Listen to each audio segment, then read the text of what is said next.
What's the deal, y'all? It's J Shep, aka Everyday Shooter here, back again. Now today I'm going to be going over a pistol of mine that I've had for a while. I just haven't gotten around to making a video for it. I know there's lots of Canik fanatics out there. If you've seen from the thumbnail, you probably see what pistol I'm talking about.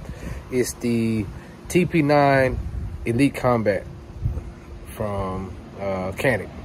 You know, if you haven't seen that pistol, it's a pretty nice pistol. It's one of their higher end models, I guess. I'm not sure compared to the newer versions that came out of like the Matte and the Rival and things like that. I haven't got a chance to shoot those yet, but I've got the TP9Sfx and I've got the TP9 Elite Combat. Now, I'm gonna take it up to the range here in just a minute and show you a couple of, well, I went to the range already. I got some footage from there that I'm gonna compare now with some outdoor footage that I'm about to go get now. So today we're gonna be at the range. I'm gonna be working on that, maybe doing some planking. You never know. Y'all excuse my voice. I sound a little nasal because my allergies been kicking my butt. I'm not well. I guess it's either allergies or this 2-year-old petri dish that I got spreading germs wherever she can. But anyway, y'all rock with me. We're gonna go ahead and head to the range here. Now, you know what? Before I do that, I'm gonna go ahead and give you a shot of the pistol itself. So I got me a nice little case for it. I'll go into that a little bit later, but let's see here for YouTube. See, I know it is empty. So now here is the pistol itself. We've got the TP9 Elite Combat. You see it's got a threaded barrel on it. I went ahead and added the Streamlight TLR1 on there. So got the Hollow Sun 507C on there. This is, of course, you know, like how Canik does it. They got this dope trigger. You know, it's no different on this one than it is on the others. I may do a little remix on it as far as the colors later on, but for right now I'm gonna just keep it as is. This one, I guess this is probably one of their higher end models as far as cost wise compared to the others. This one runs roughly, I want to say about 700, something like that, about seven bills on that. Plus, you know, you got the optic, plus you got the light on there, the TLR optic from Streamlight. So this is probably like what, like 150 maybe, and this is something like maybe 3. So you do the math. But anyway, let's go ahead and take this to the range and see what's up with it.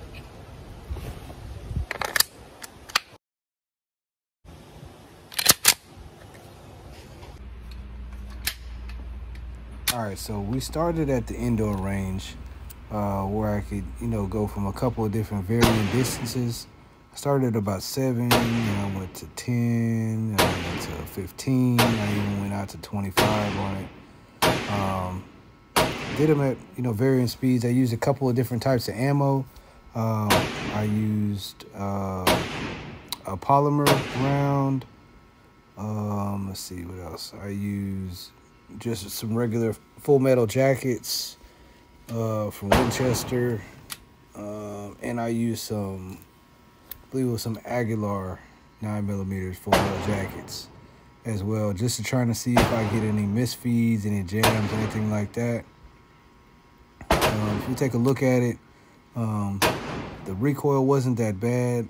I was trying to adjust my hands to see what, you know, what fit the best for me as far as recoil control, as well as keeping, you know, putting as much hand on the gun as I could, you know, taking up as much real estate as I could to help with that. But otherwise, I'll just let you watch the footage here and you'll see, you know, the end result. I want to say I ran about maybe like 100, 115, 120 rounds or something like that through it.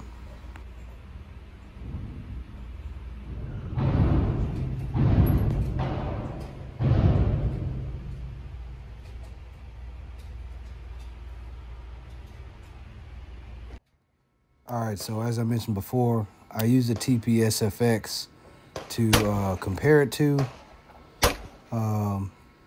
It's a little bit larger of a handgun. I just wanted to see if there was a difference as far as the recoil, as far as accuracy, functionality, all of that. So that's why you see a little bit of footage of the TP9Sfx on here, along with the TP9 Elite Combat.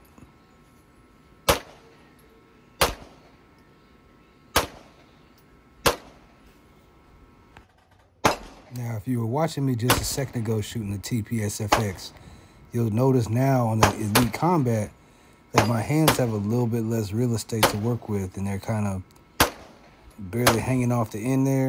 That's not the issue with the TP9Sfx. This TP9 Elite Combat is a little bit smaller, so if you got big man hands or big woman hands, you know, hey, whatever, you might have a little issue with this. It wasn't too bad of an issue for me, but it is something that you want to keep in mind.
All right, guys, so we're back from the range. If you watched it, you saw that I had a little bit of fun with it, both indoor and outdoors. And I just wanted to give you kind of some comparison and a reference rather to compare it to. So we've got two different Canik pistols here.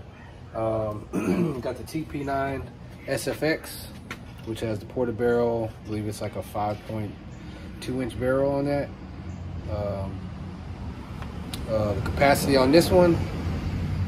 The capacity on this one, here is, I want to say it's 20+1 magazine. Comes with the fiber optic sight, optic plate ready. This one here has the Viper Venom, I believe, on it, and you know the Canik trigger, which is still one of the best triggers that I've dealt with. It is from Canik, which is an offshoot of Century Arms, produced in Turkey, I believe. All right, so the topic, or at least the feature of this video, again, is going to be the TP9 Elite Combat. So this is it right here. Again, got the hollow sun on there, got the TLR, the TLR1 HL light on there. Comes with the threaded barrel, but this barrel is only 4.73 inches, and it's an SAL barrel too, so it's not just a regular barrel, it's a step up on that. Got the trigger, it's a little bit different, but still another awesome trigger from Canik. It's got the extended mag release here, just like on the TP9Sfx. Got the serrations both front and back on the slide. It's got the extended slide release on there. But yeah, it's not real big, but you know, kind of without the magazine in there, you see my hands aren't super huge, but it fits pretty well in the hand, especially with the magazine, extended magazine on there. You got bigger hands than me, you might have an issue with this one just because it's kind of short.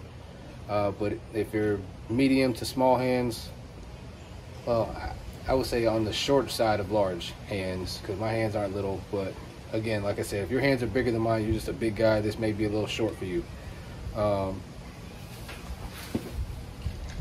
The TP9Sfx, it's a little bit longer.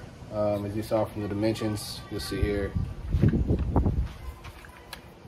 You see it's a little bit longer. A little bit longer.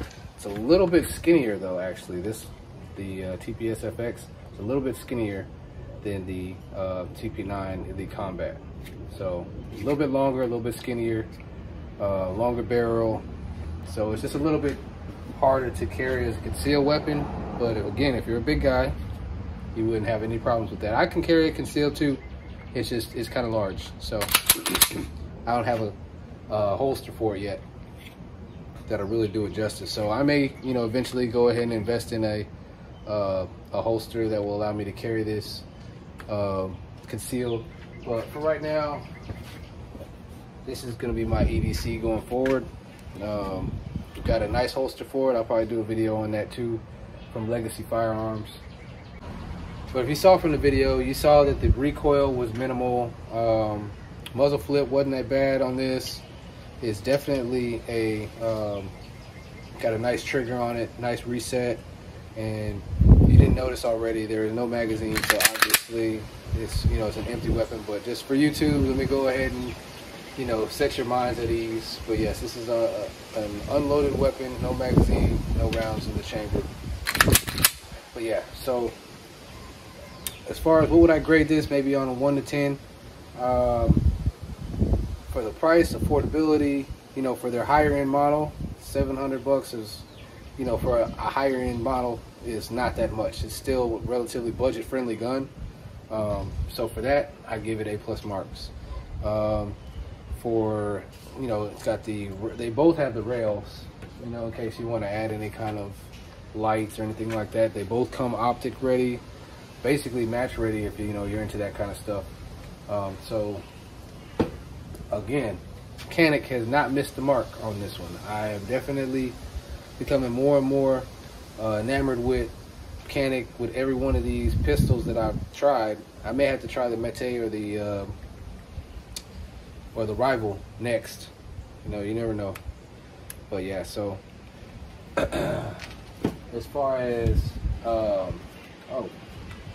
it does have a loaded chamber indicator. If I didn't mention that before, that's something different that the TP9Sfx does not have. It doesn't have a loaded chamber indicator. They both have striker indicators, let you know when it's in battery or whatever, but there is no loaded chamber indicator on this one. So you could be in battery with obviously with no bullet like this one is.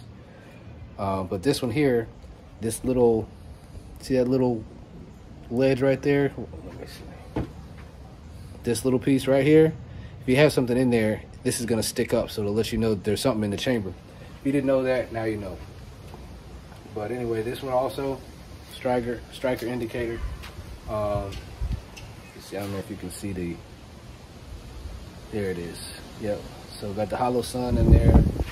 Definitely love these hollow sun optics, man. Especially bang for the buck. You can't go wrong with the hollow sun optics. Canik, y'all feel free to send me some more if you want me to go and check out your other pistols or anything else that you guys got on. Go ahead and send them to me. I can get you the address. But I think both are dope pistols. Both are dope bang for your buck budget pistols. And as far as which one would I pick over the other, I probably have to say this one won out for me. But again, these are both dope, and I'm probably going to end up remixing both of them. So y'all stay tuned, make them one of a kind. Because right now there's a lot of these floating around. I can't do regular. You know what I mean? Like, so I'm definitely going to remix probably both of these at some point. So y'all take a mental note, like I said, because it's probably going to be the last time that you guys see them like this.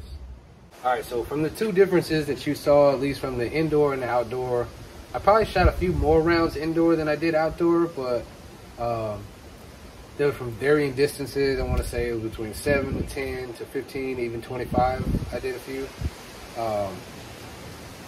But as you saw from the footage, or at least from the targets that I was using, it's still pretty accurate. You know, I haven't gone as far as to get my red dots super dialed in, because it's a learning process for me as far as learning how to dial in these optics, because I tried to use a bore sight laser and slaved it to that. It doesn't seem to bring true. So everybody's perspective on these red dots is going to be different. This could be totally sighted in for you, and your product could use it, and it just doesn't work for them. But that's just because you guys are not the same person. You have different eyes, different perspective or views through the red dot. So it can help you get close to target, but there's nothing other than you getting your own weapon tuned in for you specifically that will help you to get an on target shot. Still got a little bit more dialing in to do with this, but I'm on track. Then maybe one more adjustment. I should have adjusted it while I was up there, but I didn't have my tool to adjust it. So if you're thinking about getting the TP9 Elite Combat, hopefully this has helped you to either make or break that decision. You know, if I got to make the mistakes so y'all don't make them, I'm cool with that. You know what I mean? But anyway, y'all have a good rest of the weekend. I'm going to try and enjoy the rest of this day before I got to go back to work tomorrow. But once again, I'm going to show you what to do. Peace.